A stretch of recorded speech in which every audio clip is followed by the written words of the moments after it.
আসসালামু আলাইকুম। তোমরা যারা এই বছর অ্যাডমিশন প্রিপারেশন নিচ্ছ, তোমাদের জন্য খুবই গুরুত্বপূর্ণ একটা টপিক হলো ফিগার অফ স্পিচ।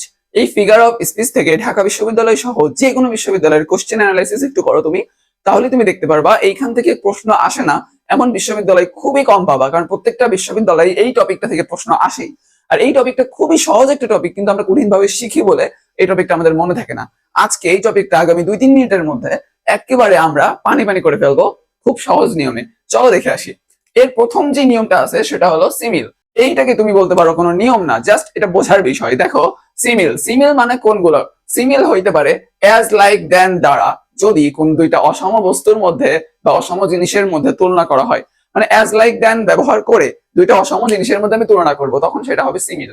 এখন দেখো, যেমন একটা উদাহরণ, he is as brave as a lion, মানে সে, একটা ব্যক্তিকে লায়নের সাথে তুলনা করা হচ্ছে। তাহলে ব্যক্তি আর লায়ন দুইটা অসম জিনিস না, কিন্তু তুলনা করা হচ্ছে। কি যে তুলনা করা হচ্ছে ভাইয়া? অ্যাজ ব্যবহার করা হয়েছে। অ্যাজ, লাইক বা দেন যে কোনো একটা ব্যবহার করলেই যদি দুইটা অসম জিনিসের মধ্যে তুলনা করি, তাহলে সেটা হবে সিমিল। তোমার পরীক্ষায় অপশন এমন আসবে, একটা সেন্টেন্স এমন দিয়ে নিচে সিমিল, মেটাফোর বা আইরনি বা প্যারাডক্স এগুলো অপশন হিসেবে দেওয়া থাকবে। এখন কোনটা হবে সেটা তোমার বের করতে হবে, যেটা খুবই সহজ। এবার দেখো মেটাফোর। মেটাফোর একদম সিমিলের মতোই, সেম। মেটাফোর কোনটা? মেটাফোর হলো অ্যাজ লাইক দেন বাদে, মানে অ্যাজ লাইক দেন থাকবে না, কিন্তু দুটো অসম জিনিসের মধ্যে তুলনা করবে, তখন হবে মেটাফোর। আর থাকলে সিমিল। যেমন উদাহরণস্বরূপ দেখো, my life is a local bus. দেখো, লোকাল বাসের সাথে তুলনা করা হচ্ছে লাইফের। তাহলে লাইফ, জীবন, আর লোকাল বাস কি এক হইলো? দুইটা আলাদা অসম জিনিস না? দুইটা জিনিস তুলনা করা হচ্ছে, দুইটা জিনিসের মধ্যে তুলনা কেমন করে করা হচ্ছে? অ্যাজ লাইক দেন বাদে, তার মানে এটা হবে মেটাফোর। আর অ্যাজ লাইক দেন থাকলে সিমিল। এবার আসো অক্সিমোরন। একই বাক্যে বিপরীত ধর্মী যদি দুইটা মানে শব্দ থাকে, ওয়ার্ড বা শব্দ থাকে, সেটাকে বলা হয় অক্সিমোরন। যেমন দেখো, হি ইজ ইরেগুলারলি রেগুলার, মানে সে নিয়মিত ভাবে অনিয়মিত বা অনিয়মিত ভাবে নিয়মিত, এরকম একটা শব্দ বোঝায় অর্থ। তো দেখো, হি ইজ ইরেগুলারলি রেগুলার, এই বাক্যে ইরেগুলারও ব্যবহার করা হয়েছে, আবার রেগুলারও ব্যবহার করা হয়েছে। তো একই বাক্যে বিপরীত ধর্মী দুইটা শব্দ ব্যবহার করা হয়েছে, এমন যদি কোনো বাক্য পাও, সেটা হবে অক্সিমোরন। এবার দেখো পার্সোনিফিকেশন। পার্সোনিফিকেশন কোনটা হবে?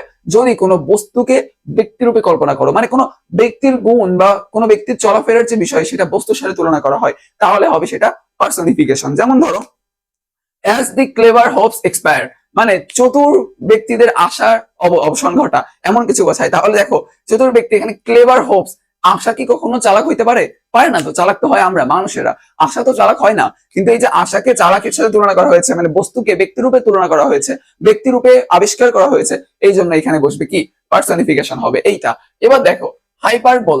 হাইপারবোল মানে কোনো কিছু অতিরঞ্জিত করে বলা বা বাড়িয়ে বলা, মানে বাংলা ভাষায় আমরা যেটাকে বলি চাপা মারা। হাইপারবোল মানে চাপা মারা। যেমন ধরো, এখানে বলতেছে the world has not anything more beautiful to show me, মানে এই পৃথিবীতে আর এত সুন্দর কিছুই নাই যেটা আমাকে দেখাবে সে। মানে সে এটা বলতে চাচ্ছে যে সমস্ত কিছু সে দেখে ফেলতেছে, একেবারে সে দেখে ফেলছে, মানে চাপা মারতেছে যে পৃথিবীর সবই আমি দেখে ফেলছি, সব সৌন্দর্য দেখে ফেলছি, আর কোনো কিছুই বাকি নাই যেটা আমার দেখা বাকি আছে বা পৃথিবী আমাকে দেখাবে। তো এই যে বাড়িয়ে বলা, এটাকে বলা হয় হাইপারবোল। এবার দেখো আইরনি। এটার সাথে বর্তমান জেনারেশনের আমরা একটু বেশি জড়িত থাকি বা একটু বেশি চিনি এটাকে। আইরনি মানে মজা করে কোনো কিছু বলা বা ঠাট্টা করে কোনো কিছু বলা। যেমন ধরো, Netanyahu is the father of humanity. এখন নেতানিয়াহু কি ফাদার অফ হিউম্যানিটি? এটা কখনো এটা হয়? এটা হবে? সে কি পরিমাণ গাজাবাসীদের উপর অত্যাচার করতেছে সেটা তো আমরা জানি। এটাকে ফাদার বলা যায় না, বলা হয় কিলার বা ডিস্ট্রয়ার, এটা বলতে পারি, কিন্তু ফাদার বলতেছে, এটা মজা করে বলতেছে না। তো এই জন্য আইরনি বা মজা করে কিছু বললে সেখানে হয় আইরনি। এবার দেখো প্যারাডক্স। অযৌক্তিক হইলেও যৌক্তিক, মানে প্রথম দেখাই মনে হবে এটা অযৌক্তিক, কিন্তু আসলে গভীর ভাবে চিন্তা করলে বুঝতে পারবা এটা যৌক্তিক। যেমন ধরো, এখানে বলা হয়েছে to save money you have to spend, মানে মানি, এখানে প্রথম দেখায় তুমি কি মনে করবা? যে যদি আমার টাকা পয়সা সেভ করতে হয়, তাহলে আমার কি করতে হবে? খরচ করতে হবে। তাহলে খরচ করলে কিভাবে আমি সেভ করবো, এরকম একটা মাথায় আসে না? কিন্তু তুমি একটা চিন্তা করো, তুমি যদি কোনো ব্যবসা করতে চাও বা তুমি যদি কোনো প্রতিষ্ঠান দাঁড় করাতে চাও, তুমি যাই করো না কেন, ফার্স্টে তোমাকে টাকা খরচ করতে হবে। তারপরে ওই ব্যবসাটা দাঁড়িয়ে গেলে সেখান থেকে তোমার লাভ আসবে, তুমি টাকা সংরক্ষণ করতে পারবা বা সেভ করতে পারবা। তো তাইলে এটা মূল মিনিংটা কি? তোমাকে আগে টাকা খরচ করতে হবে, তারপরেই তুমি টাকা সেভ করতে পারবা। কিন্তু এইটার অর্থটা তুমি এখনো বুঝলে, কিন্তু প্রথম দেখা কি মনে হচ্ছিল? যেটা তো অযৌক্তিক। তো প্রথম দেখাই মনে হবে অযৌক্তিক, আসলে যৌক্তিক। এমন হইলে সেটা হবে প্যারাডক্স। এবার দেখো ইমাজিনারি। ইমাজিনারি মানে হলো কল্পনা করা। মানে ধরো আমাদের সামনে যদি কোনো গল্প বলা হয় বা যদি কোনো ঘটনা বলা হয়, আমি সেখানে ছিলাম না, কিন্তু আমি সেটা কল্পনা করি না ভাইয়া, যে ঠিক আছে ওইখানে এমন ছিল, তাই ওইখানে এমন ছিল, রাস্তাটা এমন ছিল। এই যে কল্পনা করি আমি কোনো কিছু, কোনো কবিতা বা গল্পকে কল্পনা করি, এটাকে বলা হয় এই যে ইমাজিনারি।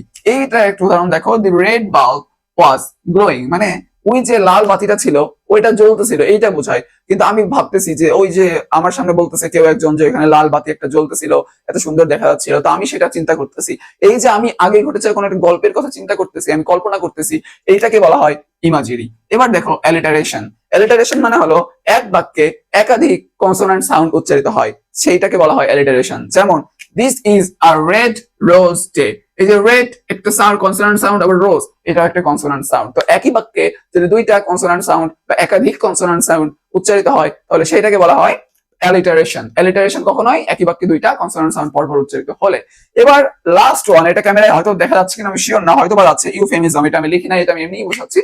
ইউফেমিজম মানে কোনো কথা সুন্দর করে বলা, মানে রুড়ো বা খারাপ ভাষা ব্যবহার না করে ওই কথাটাকে সুন্দর করে বলা। যেমন তুমি বলতে পারো যে গেট আউট, এইটা না বলে তুমি যদি বলো যে লিভ মি অ্যালোন, মানে আমাকে একা থাকতে দাও, তার মানে তুমি কিন্তু তাকে বোঝাচ্ছই যে তুমি এখান থেকে চলে যাও, কিন্তু তুমি গেট আউট বলতেছো না, তুমি বলছো লিভ মি অ্যালোন, আমাকে একা ছেড়ে দাও, একা থাকতে দাও। তাহলে এই যে সুন্দর করে বলার কথার ভঙ্গি, এইটাকেই বলা হয় ইউফেমিজম। তো সুন্দর করে যদি কোনো কথা বলা থাকে তখন সেটাকে বলা হবে কি? ইউফেমিজম। এইটা নিয়ে একটা গল্প আছে। গল্পটা কি জানো? একটা রাজা ছিল, সেই রাজা তার ভাগ্য নির্ধারণের জন্য একজন ওঝাকে রেখেছিল।